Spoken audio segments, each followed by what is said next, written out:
close to Bologna. We're also very close to the start of the first session on a very sunny circuit. And John, I'm happy to say it's very warm. It looked overcast and cold this morning, but the weather, well, it's clear, dry, and about 27 degrees. Thank you, Allard. Yes, ideal weather. I see a breeze blowing across the circuit, and fortunately the humidity that we had here Thursday afternoon has dropped considerably and a lot more comfortable, not just for us in our commentary booth, but in fact for everybody, and in particular those 28 gentlemen who very shortly indeed are going to commence the first qualifying session of this San Marino Grand Prix, the first of the European Grand Prix that we're going to be following throughout the year. So this morning's session, or the two sessions, 1.5 hours in total. Ayrton Senna ended the fastest time of the morning, a 1:21.598. Second fastest, teammate Damon Hill was just over a second slower, but then Damon missed out on the last 15 minutes of the session when he ended in the gravel. Third, Michael Schumacher, and then it's Gerhard Berger. John, I suppose the four names you expect in the top four after that 1.5 hour session. No real surprises, but interestingly enough, Ayrton Senna back on form, as is the Williams Renault, and his time was half a second faster than Alain Prost's pole time from last year, and that's just a little tease, I think, for what we're going to expect in this 1 hour session this afternoon, and following that tomorrow afternoon as well. And believe me, there has been an enormous amount of work going on within the Williams Renault team, and even at Benetton Ford, they're not laying back on the laurels of the last two Grand Prix wins. They've been working very hard, as has Ford, who has got a very revised Z-Tech R engine to suit the top-end power nature of the Imola circuit. The green flag's out, so the cars can go out onto the circuit. Just continue the times from the morning session. Mika Häkkinen fifth after a fire caused by a split oil line. Then, on his return to Formula One, JJ Lehto sixth, Nicola Larini seventh, Pierluigi Martini eighth, ninth Martin Brundle, and in 10th position Rubens Barrichello. Then it's Gianni Morbidelli and Michele Alboreto completing the top 12. If we go further down the list, we find the first Sauber in 18th position, and that's Heinz-Harald Frentzen, and the first Pacific in 21st position. So a disappointing performance by the Sauber and a good performance by Gasco. Well, Sauber were running their new Mercedes V10 engine with pneumatic valves, and in fact both cars had a small leak problem from that system, so they did in fact do a very quick engine change. Wendlinger and Frentzen only got out towards the end of the session. In fact, Wendlinger had 3 laps and Frentzen had only 7 laps, so really this qualifying session is where the weekend starts for the Sauber Mercedes-Benz team. 27th and 28th, so possible non-qualifiers, Beretta and Belmondo. Beretta had a problem and Belmondo had a slight problem, but did do 23 laps, and well, he only has to find a second to be in the ballpark. We see the Imola circuit from the helicopter, and we're waiting for the first pictures of the cars that are definitely out there, because we can hear them leave the pits. And well, John, I suppose it's going to be Senna or Hill on the provisional pole. That's a little bit contentious, Allard, after the 2 victories we've seen from Benetton Ford, but it's not a big surprise, and that isn't any big surprise either. To see Sauber out as quickly as possible, bearing in mind what we've said just a moment ago about the time that they lost in that 90-minute, or the 2, in fact, 45-minute sessions, as is that unofficial practice session as of 1994. Carl Wendlinger, his second year at Sauber, qualified 7th and 19th in Brazil and Ida, finished 6th in Brazil, scoring a point, and retired on lap 69 in the Pacific Grand Prix when he had a little coming together with Michele Alboreto. Well, I think to be fair to Wendlinger, he was well and truly attacked from behind by Michele Alboreto, and Wendlinger more or less the innocent party, and his race finished sadly when he could have been a point scorer for the second time in '94. Both Sauber drivers actually scored points because Hans-Harald Frentzen scored his first World Championship points in Ida with 5th position.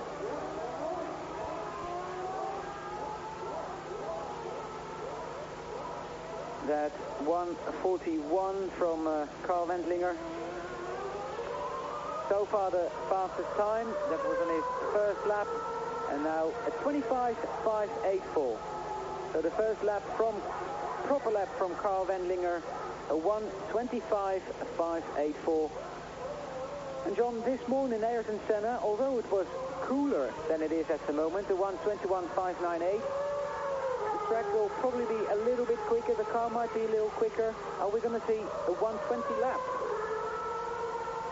I think anybody who gets into the 1:21 area, that's about the best we will expect this afternoon. Although the track will get cleaner, but the ambient temperature has risen quite quickly in the 2 hours we had between the stop of the practice session and the start of qualifying. And that does affect performance, particularly at the top end. And this is a circuit, we've said it before, it's all about power. You've got a very long straight. It's something like 14 to 15 seconds of full throttle. And that's one of the longest applications of that, of any Grand Prix circuit throughout the calendar. So ambient temperature rising equates to loss of horsepower, particularly top-end power. Hans-Harald Frentzen is currently the fastest driver on the circuit, a 1:24.013, and that's a time that would have put him 6th fastest this morning. And that's only his 9th lap of the day, John. A good time by Frentzen, and I mean, the guy for sure is very, very quick, and with his experience in Formula One really limited to the winter testing and the 2 Grand Prix, he is a man to keep an eye on throughout this season.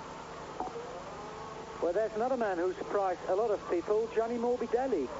And as Jackie Oliver said yesterday, with Fittipaldi and Morbidelli, he thinks it's probably the strongest driver lineup he's ever had after the years with Warwick and Cheever. He's been very generous in his comments to Gianni Morbidelli. They signed the driver. He is in effect a paying driver, but they've got a bit of a result. They've got a paying driver who actually is very effective indeed. And Jackie Oliver, very complimentary, as we said, about the quality of drivers he's got this year. Fittipaldi, Morbidelli, young, aggressive and hungry. And not a bad way to go for a team like Footwork, who are in the course of rebuilding.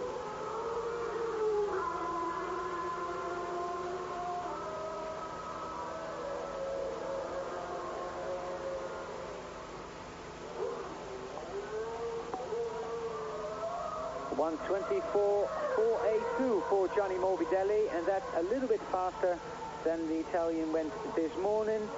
So an improvement for Morbidelli, who lives in Pesaro, Italy, and race for Dallara, Minardi, Ferrari and Lamborghini.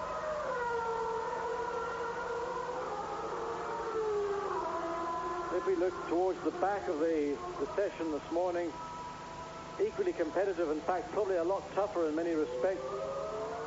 And the 2 people on the bubble were Beretta in the Lotus Ford and Paul Belmondo in his Pacific Ilmore.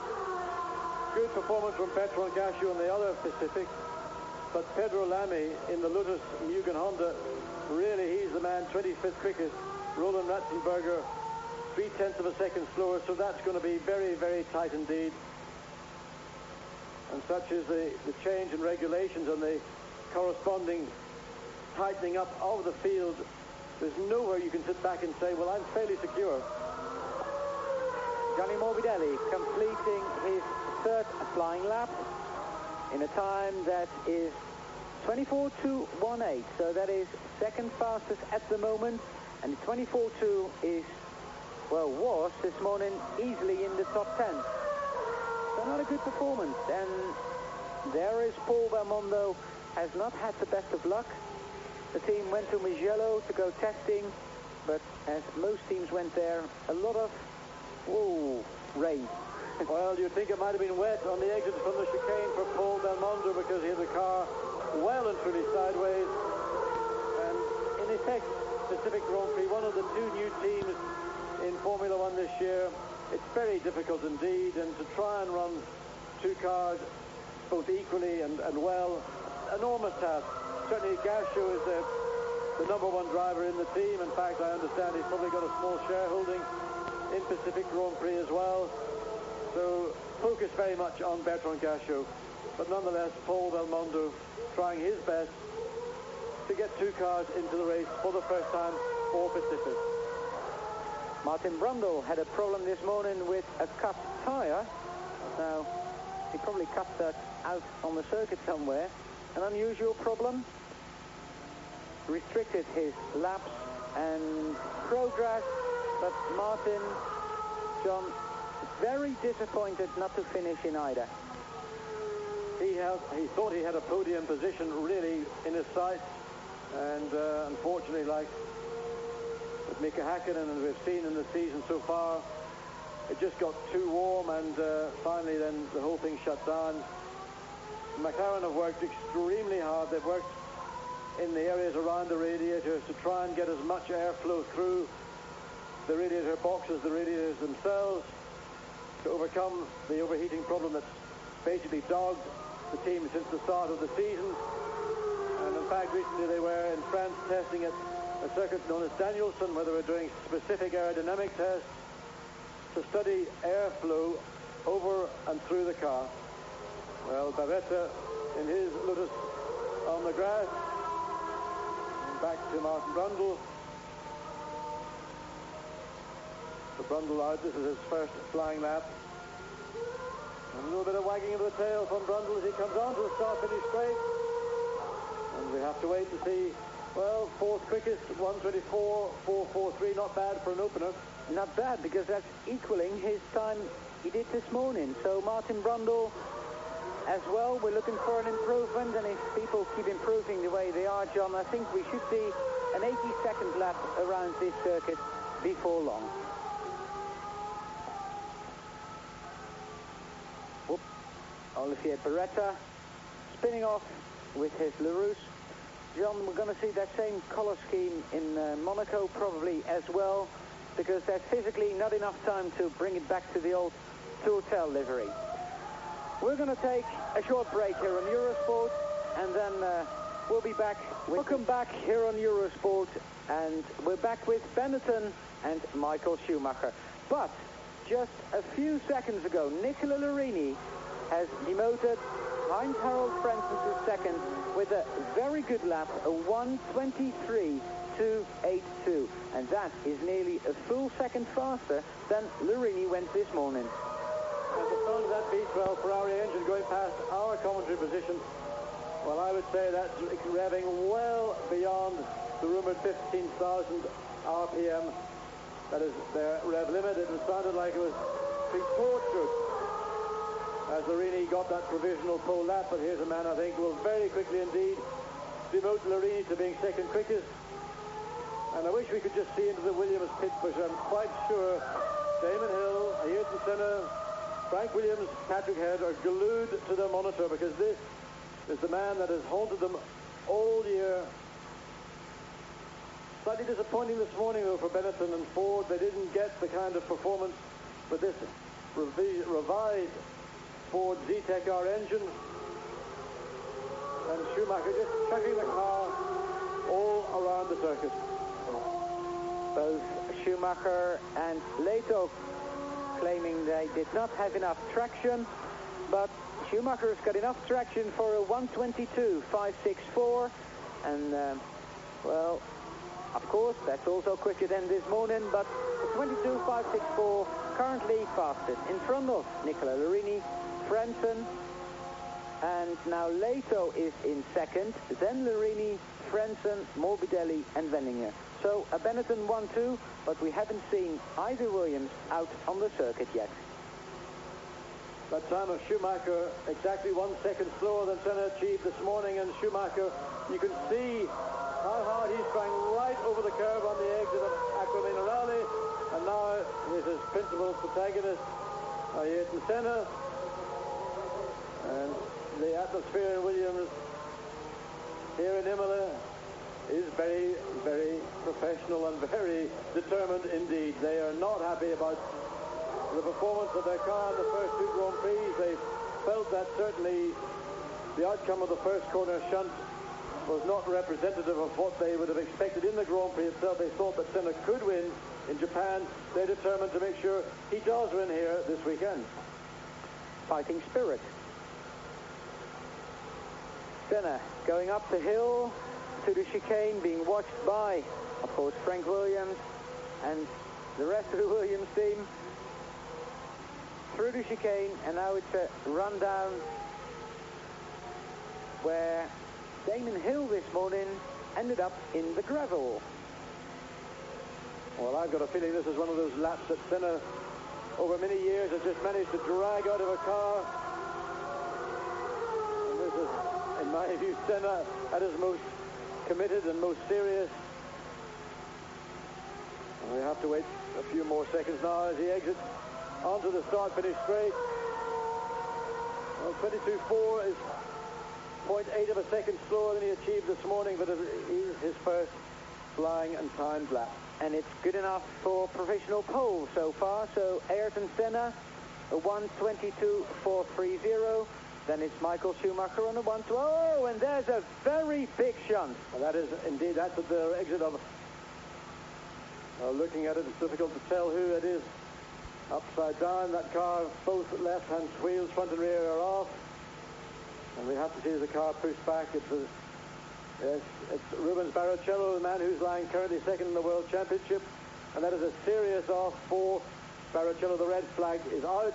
The session has been stopped. And Professor Watkins straight to Rubens Barrichello, who's sitting in his car. He's now being attended. And we have just to wait a moment or two until we can see clearly what the situation is. But this very quick indeed to an incident, a heavy accident like this, heavy impact on the right-hand side of the car, as we see. And the first thing that Professor Watkins does when he gets to a driver, well, it's going through the Marlboro, yes. Literally, something in that Marlboro chicane went very badly wrong indeed, and it looks to me like something in the left front suspension, and the steering you can see, maybe that was, and a very, very big impact indeed. High up into the tyre barrier, the advertising signs just above that. So Professor Watkins now in attendance to Rubens Barrichello. The first thing to do is to stabilize any driver in this incident. The helmet is now off. They've got neck collars, and they will take as long as they feel is necessary to ensure the driver's comfort and safety. And then finally, when they're satisfied, they can begin to take Rubens from his car. While the doctors are working on Rubens Barrichello, getting him out of the car, let's go through the standings at the moment. Ayrton Senna, Michael Schumacher are first and second. Then it's JJ Leto, Nicola Larini is fourth, Heinz-Harald Frentzen fifth, Gianni Morbidelli sixth, Carl Wendlinger seventh, Martin Brundle eighth, and Ukio Katayama is ninth. Then Pierluigi Martini and Eric Bernard, Johnny Herbert 12th, Christian Fittipaldi 13th, Oliver Panis 14th, Mark Blundell 15th, then Pedro Lamy, Bertrand Gachot, Roland Ratzenberger, and Paul Belmondo complete the top 19, and Olivier Beretta has done one single lap in 20th place. And there is 41 minutes left in this session, which will resume after Rubens Barrichello is out of the car.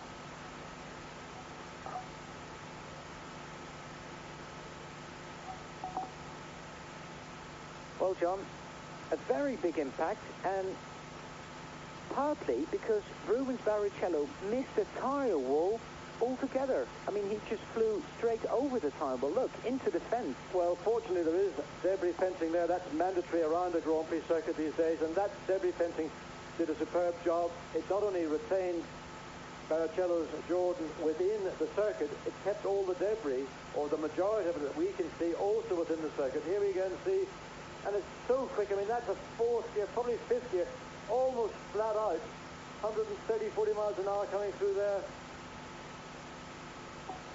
So that debris fencing certainly preventing a more serious incident than what is already a very serious one indeed. And this is just the section of circuit. Here again we see Barrichello coming through. It looks like something broke on that car, John. I mean, it just didn't turn left, did it? It's, to me, it looks like something on the left front suspension, maybe in the steering. It's difficult to tell. It happens very quickly, and really what you have to watch is the right front wheel to see, because it looks as if there is lock on the left front, but watching the right, you need to see it again and again. But certainly something went dramatically wrong for Rubens coming through that Marlborough chicane, and that was his first. He had just completed, in fact, an out lap, and he was on his first flying lap. So Rubens would have been on it as hard as he could do, and just coming up to the completion of that first full flying lap. There we see all the marshals being busy getting Rubens out of the car and being very careful with his neck, John. Just looking at the circuit, I mean, at that point of the circuit, there are curbs. Now, it is that curb that caused the car to fly. Now, curbing is on the side of a track to indicate to the driver that is the limit of the track, because if you don't have curbing there, then the tendency is for drivers to run wider and wider. But what it did do is, in effect, act as a launch pad for Rubens Barrichello, and he did, in fact, as we said, clear the tire wall, and it was only the strength and integrity of that retaining fence behind it which kept the car within the circuit, and that's, again, testament to the security and safety that is now mandatory at any Grand Prix circuit, or any circuit, in fact, running an international motor racing event. So, well, watch it again.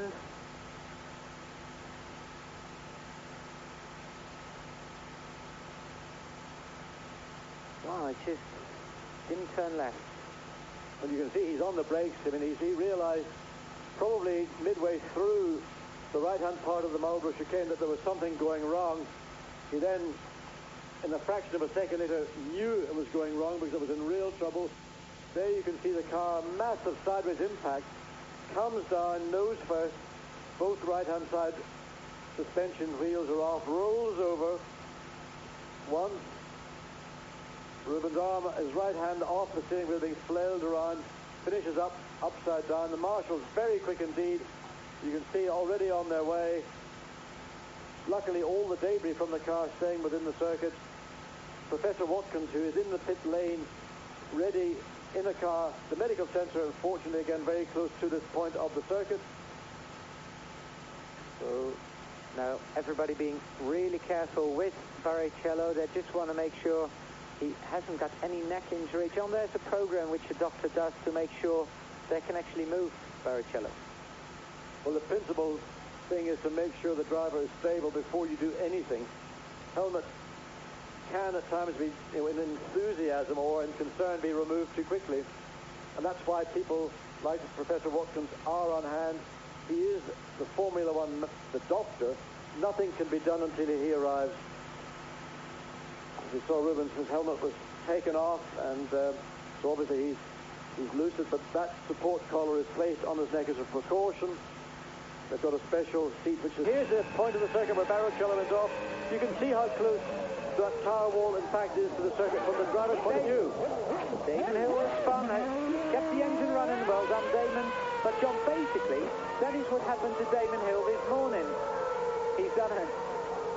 Well, what's the time he did? He's done a 1:26.9, including a spin. That's not bad, I must say. But it's not what he wanted. But he did take a shortcut. Look, turning in the back end just without warning at all. Goes around. He takes to the grass. Does underbody power of no good across the curb. Car sort of sags in the suspension and it shakes its head. Damon lights up. I mean, doing something like that around the back of the circuit where no one's watching is one thing, but doing it in front of a grandstand full of people, plus your own team, wow. Well, teammate Ayrton Senna ended up in front of his own pit last year when he spun his McLaren into the pit wall. But, John, what worries me is that this spin looks very similar to the spin Damon Hill had this morning. Well, when we were in car with Damon Hill on his first flying lap, there were two occasions at least, and probably more, around the lap that we saw, where the car was very, very nervous. That was the back end, without any real warning at all, just suddenly wanting to break away from the front end. We commented on it, and as Damon Hill came up to complete his first flying lap, we saw very clearly indeed the problem that Damon Hill has here this afternoon. In fact, he had it here this morning as well. But then Damon looked very determined after a spin in Ida, and who knows what's going to happen next. Whoa, Martin!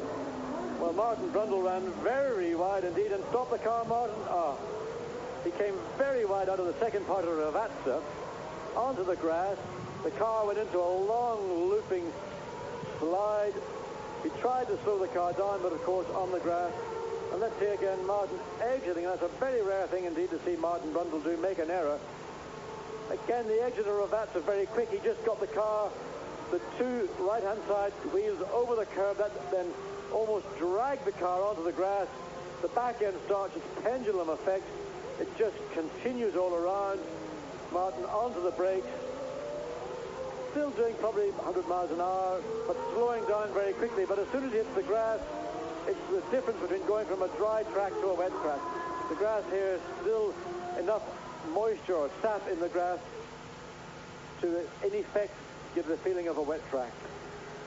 And what's worse for Martin is that he did not record a time yet. So Martin Brundle, oh sorry, he has. He was 9th fastest. I'm very sorry, Martin. 24.4. So Martin Brundle disappointed, but at least he's in the race provisionally. Yes, he can go home this evening certainly angry with himself, but at least sleep comfortably because he's recorded a time sufficiently fast to keep him into the top 10.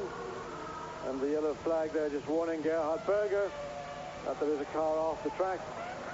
Not that Grand Prix drivers take a great deal of attention to a static yellow flag. It's one of the factors that sometimes cannot be overstated. When the yellow flag is out, whether it's stationary or waved, you should be prepared and in fact just ease off a little bit. You'd never know quite what the incident is until you've been through at least one. John, this morning Ukyo Katayama did a 25.0. He's done a 24.2 now and is currently in 7th position. Very good performance by the Japanese driver. While we are watching Gerhard Berger, who was 4th quickest this morning, 0.2 of a second slower than Michael Schumacher, who is currently 2nd fastest. So let's see what Gerhard can do this afternoon. And that engine sounds powerful. Well, also there's a new Agip fuel available to those companies, those teams contracted to Agip. Ferrari obviously benefiting from it, and equally so is the Minardi team, who have got a mix of 93 and 94 chassis. They've got the 94 corners on the 93 chassis. But Agip have submitted a new fuel sample and it's been approved, and it's meant to be a lot better. So Gerhard Berger on his first flying lap, and he's taken provisional pole position at 22.113. Well, Gerhard. Well, I did actually predict it would be no surprise, or I sort of anticipated it would be no surprise to see a Ferrari on the front row of the grid. I'm not sure whether Berger can hold down provisional pole for the remaining part of this session or for Saturday's session, but undoubtedly that is going to be worth a few more thousand people here on Saturday for second day practice and qualifying. And if he can retain a front row position for the Grand Prix, this place will be bedlam on Sunday. Yeah, that means getting up another half hour earlier, John. Allard, for Ferrari to be in the front row of the grid for the San Marino Grand Prix at the circuit named after Enzo and his son Dino, I'll buy that. John, the last Ferrari victory, the 30th of September 1990, and someone has worked out that is 1,308 days ago. And Mika Häkkinen out for a second run. Häkkinen currently on the third row of the grid in 6th place. And he's got a Ferrari alongside him. That's Nicola Larini, who's deputizing and doing, in fact, a very respectable job indeed. for Jean Alesi, who we expect to see here tomorrow, and probably he'll be into the commentary booth, joining all the other ex-Grand Prix drivers. Of course, he's only temporarily in X1. Jean also recovering from compressed vertebrae in his neck following his testing accident a month or so ago at Ferrari's test track at Mugello. Well, Häkkinen coming up now to the back of the circuit. The Avanti Alta, that's the final chicane on the backward leg of the Imola circuit. Now it's the run downhill into the Ravazza corner. This is the point in the circuit where Damon swapped ends and ended up in that sand trap. Well, we watched the classification, Berger and Senna, Schumacher and Leto, then Larini and the man you're watching, Mika Häkkinen, 5th and 6th. So that is the situation. 7 to 12 we see on our screen, and there is just over 32 minutes to go in this first qualifying session on Friday afternoon here at Imola. Now, can Mika Häkkinen improve? There we see positions 13 through to 18. With Oliver Pennish disappointed in 18th. There were Pedro Lamy 19th, and Paul Belmondo currently in 24th, just behind Roland Ratzenberger and Bertrand Gachot. Haven't seen David Brabham out yet. And of course, we haven't seen the sign for Barrichello yet. So with just over half an hour to go in this qualifying session, we're going to take a short break here on Eurosport. Please rejoin us after that for more action from Imola. Back with JJ Leto, currently in 4th position, trying to improve on his 1:23.260. He is just over half a second slower than teammate Michael Schumacher. And for the moment, John, I think a very good performance by JJ. I think it's a great performance for JJ Leto. Remember, the man has had little time, in fact, in the 94 Benetton. And other than spending some 90-odd laps driving around Tenbury during a test, and then on Tuesday at Silverstone on the South Circuit, he's waited for this opportunity, and one thing is clear, he's making the best of it. JJ being relaxed as ever yesterday. A lot of photographers who wanted to take his picture. He did not have any problems and running very wide over that curb. And let's see what this time will do JJ Leto. Power it down. He's got 3 seconds to go, and is it an improvement? No, it's not. It's close, but it's not an improvement to his best time so far. Just coming into that final chicane onto pit straight, it's so easy to overdrive going in and then to mix and mess up the corner. Ideally, you want to come in, brake slightly earlier than you expect, get the car in early, but then get the drive on as hard as you can in the process of changing from left to right, because it's out of the corner where the time is lost. Equally, it's out of the corner where the time is gained. So Michael Schumacher, there we see his time, and well, that car is probably not the easiest car to drive. Oh, look at that.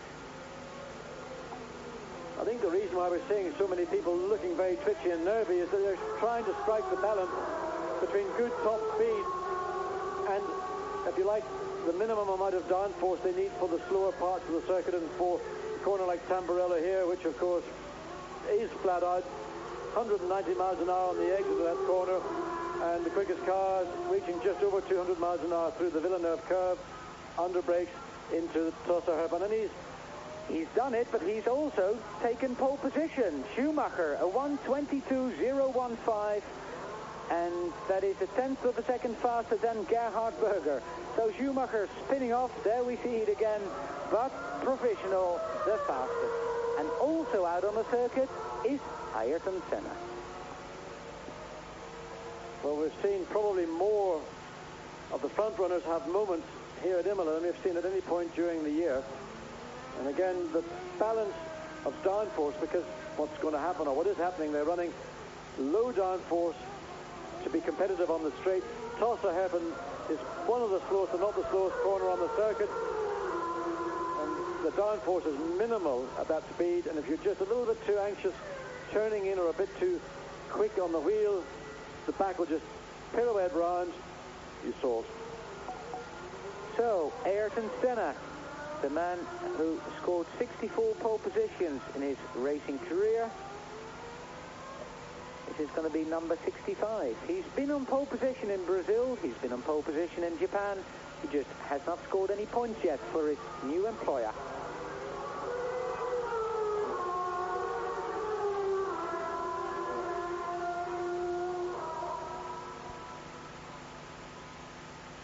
He looks good there. Well, he's very, very clean indeed. Certainly not using anything like the amount of curve we've seen from other competitors. And Senna, well, don't believe that this is an out-and-out qualifying lap.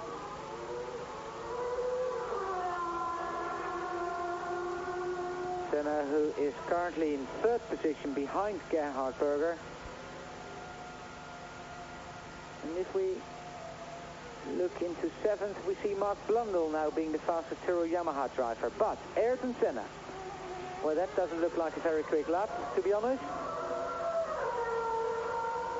That's slow, 24.0. Well, slow, but I mean, that's a couple of seconds off. Yes, indeed, and you're looking at Senna on that lap. He was not running wide out of corners. He was not doing what you would expect when you're fully committed to your pole lap.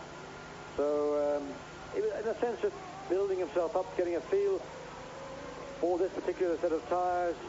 Now, this is, I think, going to be the lap that he hopes will regain that provisional pole. Well, Ayrton, who did a 121, whoops, look on the paper, 121.5 this morning, is the only top driver who has not improved on his morning time so far. So we should see an improvement. He's done 21s this morning. What can he do this afternoon? And there we see Ayrton Senna using more road than he did on his previous lap. So this could well be the lap. Well, into Ravazza, first part third, second part fourth, and certainly being very, very purposeful, but I would say consciously and deliberately staying off the amount of curve we've seen elsewhere. Now the final thrust across start-finish line, 21.837, and that is back on to provisional pole by just under 0.2 of a second from his protagonist this year, and it's almost like the parrot on his shoulder. Whatever Senna does, he's shadowed, and he's spun now as identical to Schumacher. Now, Williams are running probably more downforce than I would suspect Benetton are, but still probably quite a lot less than Senna would be accustomed to in the first two Grand Prix of the year. And the margin is just so fine. There we see it again, Ayrton Senna spinning off, but he has taken back that provisional pole position. Michael Schumacher now second, Gerhard Berger is in third, and J.J. Leto fourth.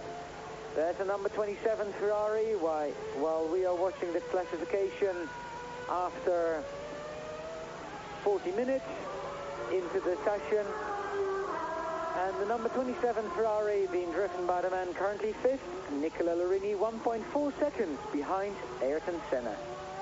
And of course it was Larini that really sparked all the controversy in the Pacific Grand Prix in Japan regarding, well, traction control is not the word that would be normally used. It was a form of throttle modulation, I think is the expression that was used.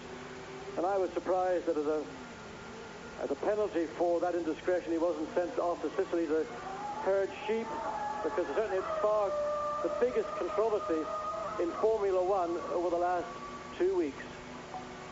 Larini, a 1:22.841, that's 0.7 of a second slower than teammate Gerhard Berger, moves him up to fourth position provisionally.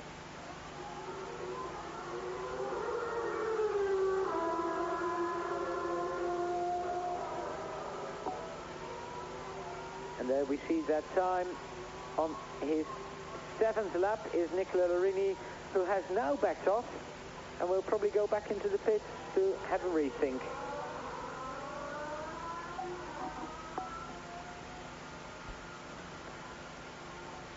Judging by what people are doing, Allard, I think that you get one really hard, let's call it a hot lap. If you want to do another one, you back off, allow the tyre a chance to recover. Also give yourself a chance to catch your breath, because a qualifying lap at that level requires so much commitment, so much concentration, that at times around the circuit you're not actually breathing, you're holding your breath. Compared to doing a race lap, an entirely different strategy. So give yourself and your equipment a chance to recover. And if you're fortunate, you might just, on that second serious flying lap, pick up a couple of 3 more tenths. A man who still has to do a proper lap is Damon Hill. Well, he's 22nd currently, but that was including a spin.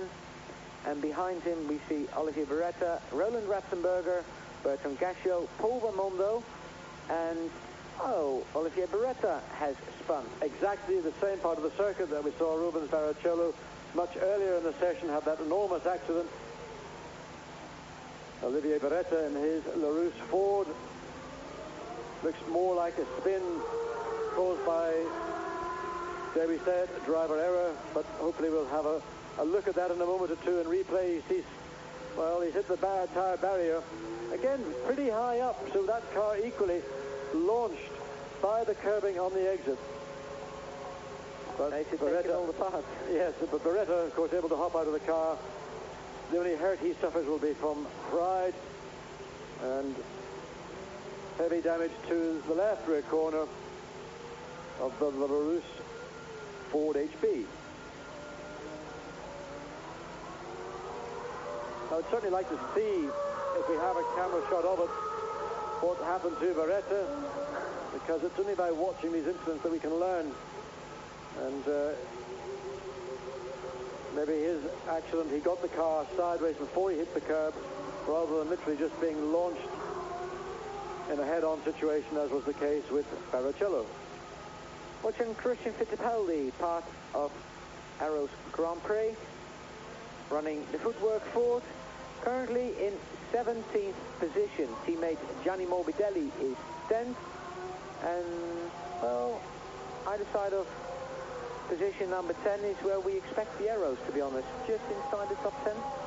I would have thought that Fittipaldi or Morbidelli would have come here with the thought of being 8th, 9th, 10th. I think that would be a very reasonable judgment for them. But it's very competitive. Outside of Williams and Benetton, really anybody could be either 5th or 10th or 12th or 14th. So Christian Fittipaldi, now in his 3rd year of Formula One, looking fit, looking determined, looking like a Grand Prix driver.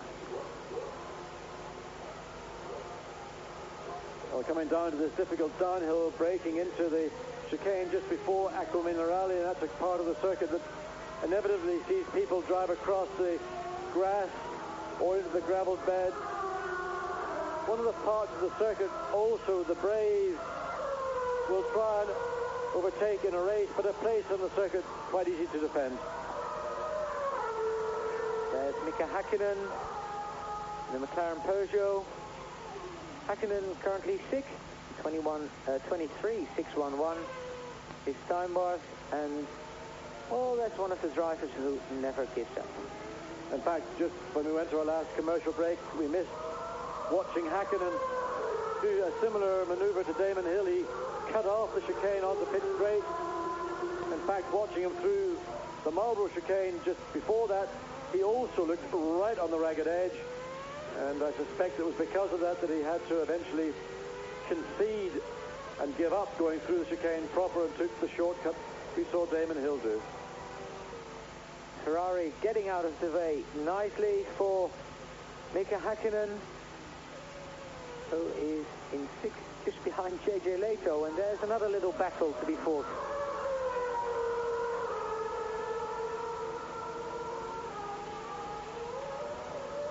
sitting in now with Mika Häkkinen. The rush down through this very fast. Now, the danger through there also, the curb on the right hand as you turn in can throw a car offline. And you see the amount of, and Mika again using a part of the racetrack. He always seems to find bits that nobody else used. We saw it in the Pacific Grand Prix, and now peeling off one of those helmet slip-offs just to give him clearest vision. 195 to 200 miles an hour into Tulsa happens. On the brakes, very late indeed. And now Berger, and I suspect that we'll pick up and follow Berger for the remainder of his lap. Berger on the second row of the grid alongside teammate Larini. And a very solid second row from Ferrari. Well, John, also, Gerhard Berger is on his 5th flying lap of the afternoon.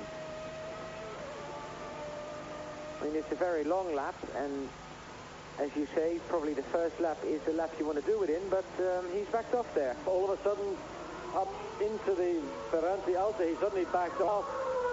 The lap he was on looked suspiciously to me like a serious qualifying lap. All of a sudden, change of heart, a change of mind, something either wrong or quite simply he just wants to give himself space between Häkkinen and the Simtek.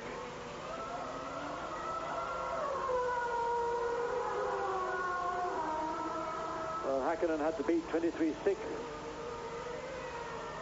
The 24.4. I would say that's the end of that run for Mika. Of course, there's no limit on the number of tires you can run in the session any longer.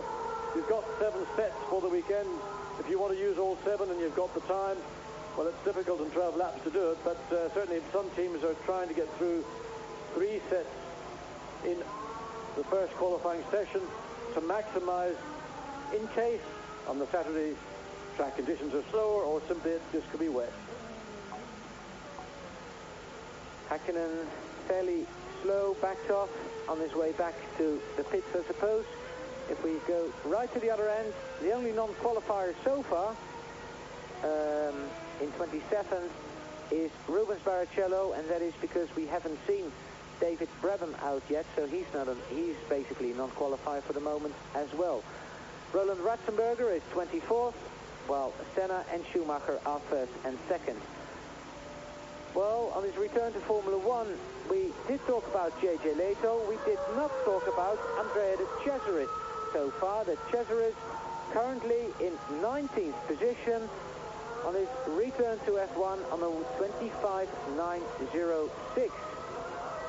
And in fact, the Jordan team really has been in the wars in the past week, because when de Cesaris was testing at Mugello, he went over a curb, he spun, went over a curb and whacked the underside of the chassis sufficiently hard for that chassis to be sent back to England. The team had to fly out a complete monocoque, and Wednesday through until Thursday night, the Jordan team are putting together Cesaris' car for this weekend, so it doesn't rain, it pours. John, Hans-Harald Frentzen has improved to 5th fastest, 1:23.119, so JJ Leto is now 6th fastest. Senna, Schumacher, Berger, Larini, Frentzen, Leto, Häkkinen, Mark Blundell in 8th, Wendlinger 9th, and Katayama 10th. Now, wasn't this a power circuit? Well, who said the Yamaha V10 hasn't got power? It's certainly been getting very, very good indeed, and the development going on between Yamaha and John Judd up in Rugby. And it's an ongoing program. I think virtually every race there's a modification, an improvement, a refinement in that Yamaha engine. Harvey Postlethwaite, Tyrrell chassis, very, very nicely made, very easy to drive, very easily set up. You've got 2 youngish, relatively inexperienced drivers. Don't complicate their life. Just give them the maximum time in a car that gives confidence, and that's what Postlethwaite has set out to do, and he appears to be successful. Mika Häkkinen, if this is not going to be the lap, it's not going to happen this afternoon, Mika, because you've run out of laps then. He's backed off, he'll go back into the garage, and that's the end of Mika's run. There's Carl Wendlinger improving to 9th. Oh, he was 9th, but on a 1:23.788. So the Sauber team, John, well, they're on familiar territory. They've tested here this year. They're staying on for another couple of days of testing after this race. And they found the momentum. Well, Sauber is still effectively a very young team, and going to the first two Grand Prix, Brazil and in Japan, of course, there was no pre-season testing.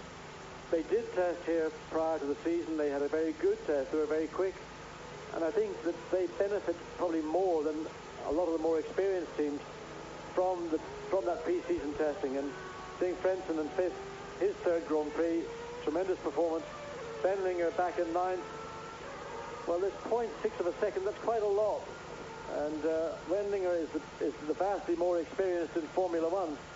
But Frentzen appears to be the quicker of the two. In fact, probably the quickest of all 3 or 4 Austro-German drivers in Grand Prix. With 10 minutes to go, we are definitely waiting for Michael Schumacher to beat Ayrton Senna, or Senna to go quicker and keep that pole position. We are waiting, well, I am anyway, John, for Damon Hill. I think the team are probably putting a fresh underbody onto his car, because if that has been damaged when he slid across the curb, that will affect the performance of the car. I mean, so substantially, it's not worth running. The team will have to jack the car up and not only just drop the underbody off, but probably lots of other parts in the car, the rear suspension particularly, drive shafts, in fact, virtually take the back end of the car off to get access to fit a new underbody and just to check the car to ensure that there isn't any damage that isn't just so obvious to the eye. Now here's a man that could upset a couple of people. Pierluigi Martini in the Minardi Ford was 8th fastest yesterday. Now this morning, of course. Now he's 15th fastest so far, John, and if he can repeat that time and improve a little bit, he's well inside the top 10. Well, he certainly will have his sights set on teammate Alboreto, who's in 12th place, half a second faster than Martini. Vastly experienced, very courageous, with a freshly brewed Agip fuel, which has shown significant gains when Cosworth have run it for their Ford HP engine. So Martini across the line, 1:39, 1:39, just a little warm-up lap.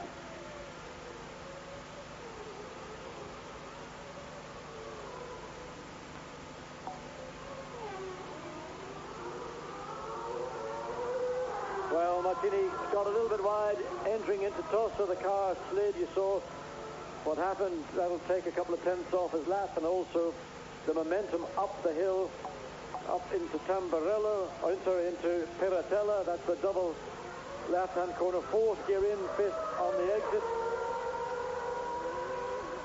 So Martini trying to improve upon his 1:24.738. Probably not this lap. Another man out on new tyres was Bertrand Gachot, and we are still waiting for David Brabham and Damon Hill. Damon, you've got 7.5 minutes to get out there and do a time. Just looking at Bertrand Gachot's time from this morning, he did a 1:27.003. This afternoon, after 7 laps, he's 1.3 seconds slower. As we revert to Martini, can he improve or not? 0.2 slower, 24.964. So that little moment at the Tossa, he paid the price. Well, did anyone listen down there? Damon Hill out on the circuit. Damon, that's his first lap, I think. Is that his first lap or his second? It's his first proper flying lap, John. Well, he made it to this point on his first run, and then he decided to go cross-country. And, of course, straight back into the pits now, Damon. Should have a clear track. And, well, there are not many moments, 6 minutes, in fact, 6.5 minutes remaining. Enough to give him at least 2 more goes. And, well, he will be on a fresh set of tyres for this run. And that's the point where we saw Schumacher and Senna both spin. Damon looked very confident, turned in, and he got the car that I felt the position of the car in Tosa, I would say pretty good, and he was able to get on the power, up the hill. But John, that first corner, when you get into it and you sort of take the car with the scruff of its neck and it does do what you want it to do, that's a confidence boost, isn't it? Well, you've got to make the car do what you want it to do, not what it thinks it wants to do. And if it means maybe just giving you a little bit more rear wing, and there is Andrea de Cesaris clobbering his right rear and his Jordan. Well, this has been an awful day indeed. Now the wheel finally off the car. And in fact, it's just a tyre. The wheel is still on, and Andrea pulls off. And that was into the chicane before Acque Minerale. He's now come out of Acque Minerale and pulled off onto the right-hand side of the circuit. And this is, I think, arguably the worst day in the history of Jordan Grand Prix since 1991. Damon Hill improving to a 23.628, now in 8th position. And he will come across those yellow flags for the Cesaris' car. Now, what happened there, John? Could that be just... Ah, that's what happened. Well, he's exiting, coming out of Piratella, and that's what he did. He went wide over the curb. And no wonder that right rear gave up. But he didn't hit anything. He was very lucky indeed. He didn't hit anything. And Andrea just trying too hard in the remaining moments of this first qualifying session. Again, curb is being very, very much... You see the reason now why the tyre well and truly about to come off the rim. Andrea, I suspect, looking for somewhere safe to pull the car off the side of the circuit, and there, somewhat drunkenly, it wobbles its way to safety. So Andrea de Cesaris on his return to Formula One, deputising for Ulsterman Eddie Irvine. And there's Ayrton Senna. His best lap so far, a 1:21.837. Now, can he improve on that in these dying minutes of the session? 3 minutes and, well, let's say 3.5 minutes to go. So that's 2 laps for Ayrton. And where is Damon? He's improved again a little bit to a 23.199. Let's put him 7th so far, but that's not what he wants.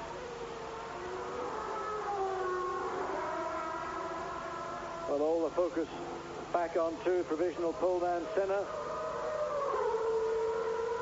And after a very disappointing start for him to the 94 championship year, is Imola going to be the point where things start to fall into place in the way people predicted when it was known that Senna would be joining Williams and Renault? 25.148, and that is a further 0.3 of a second improvement. And now it's just over half a second under Alain Prost's pole position from 1993. And that's roughly what he did this morning, John. But this is the point on his first run that he did lose the back end of the car. A little bit more circumspect through it this time. But I think maybe teams have tried to pinch too much top speed to the detriment of the low speed handling. And in Imola, while there are some very high speed corners, the aerodynamics basically look after a car in those corners. It's when you've got low speed chicanes or a hairpin bend like Tosa, where the entry speed is maybe around about 60 miles an hour, 70 miles an hour at maximum. The level of downforce at that speed is very low indeed. So great care is needed. Now, to put a rear wing up, or put what we call a gurney flap, a return flap in the rear wing, might rob you of 3 or 4 miles an hour on the straight. But if it gives you that additional security in those lower speed corners, it's got to be the quicker way to go in my view. Senna going through the last chicane onto the straight. And let's wait for the time. Is it faster? Yet again, no, it's not.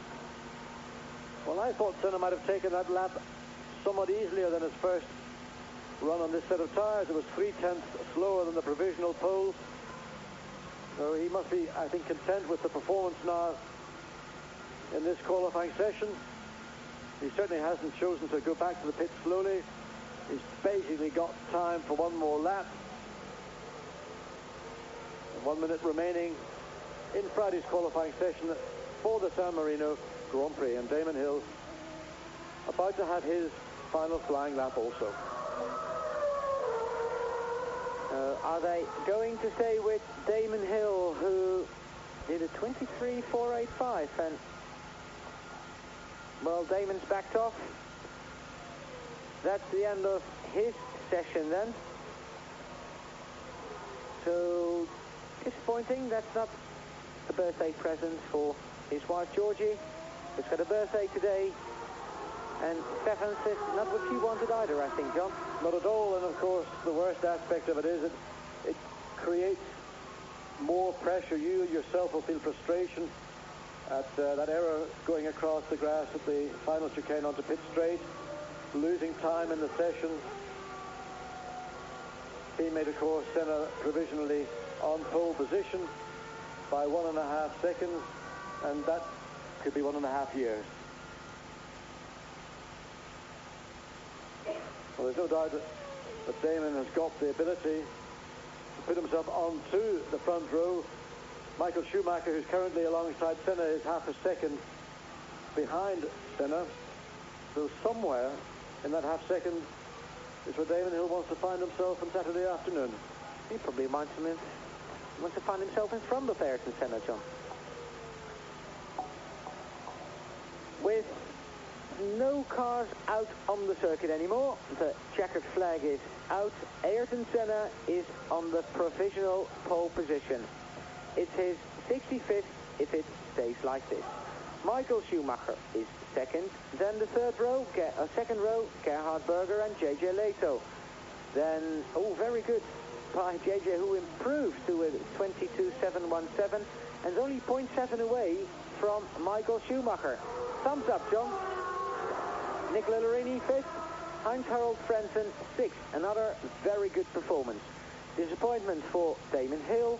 Häkkinen 8th, 9th, Morbidelli, yes, very good, and 10th, Mark Blundell. 11th, Carl Wendlinger. 12th, Ukio Katayama. 13th, Pierluigi Martini. 14th, Michele Alboreto.